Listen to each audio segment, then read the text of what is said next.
I'll tell you a story here, and for me that was very important part of leadership. And I spoke to you about man management.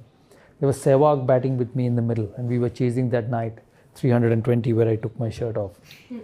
And I was very upset at lunch because England got 300, 325. And in those days, this was about 2002, you very rarely chased 325. It's not like modern day cricket where you just keep hitting, and the game has changed a lot. So I was walking down this long room at Lord's, and Sehwag was whistling behind me. He had his pack. He was that sort of a person. He was whistling behind me. So I turned up to me and in Hindi, I abused him and said, "Ek to 325 banane dete, uske upar you think it's a joke." So he walks past me and said, "Skip, we're going to win this." I said, "Let's see." So we went. We started very well, both of us.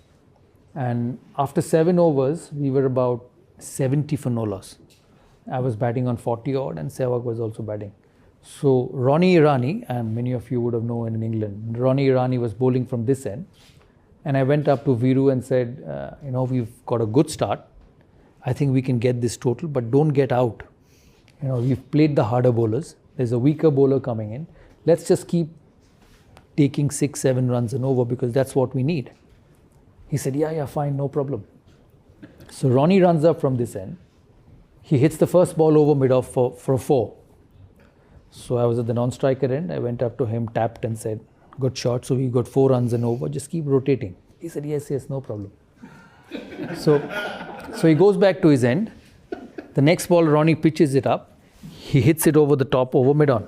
1 bounce, 4. So I again go up to him and said, well played, good shot. We've got 8. So you can still take single. He said, yes, no problem, singles.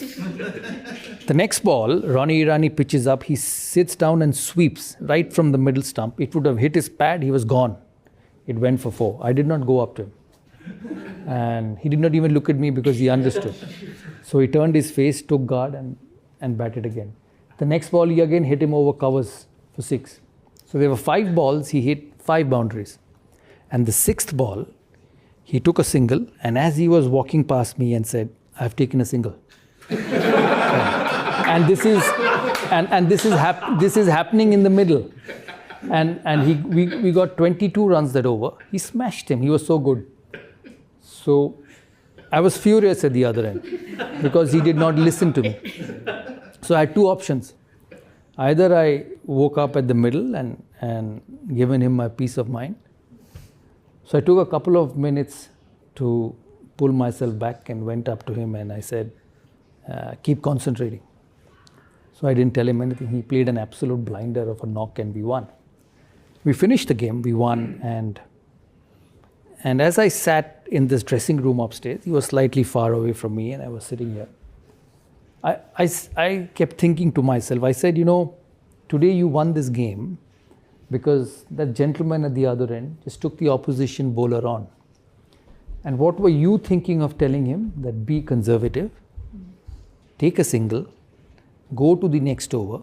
But here was one person who felt that he could hit him for 20 in that over and turn the game around.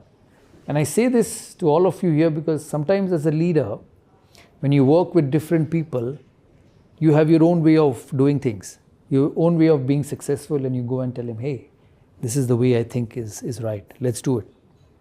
And we'll win that way. But there's the other person who's more talented, who's more gifted, who looks at things differently and probably has a better solution than you. And it was Sehwag that day who had a better solution than me. And it taught me a lot. We did win the game, but it made me a better captain. And a couple of days later, I met him at the breakfast. I said, why did you do this? So first question he asked me, are you angry on me? I said, I was, I'm not anymore. He said, good. I said, I told you to play singles. Why did you hit him? He said, I felt that was the best thing to do at that particular moment. He said that was the best thing I felt would win India the game at that particular moment. And it was such a lesson for me on captaincy. I said, I have a Sehwag who's different.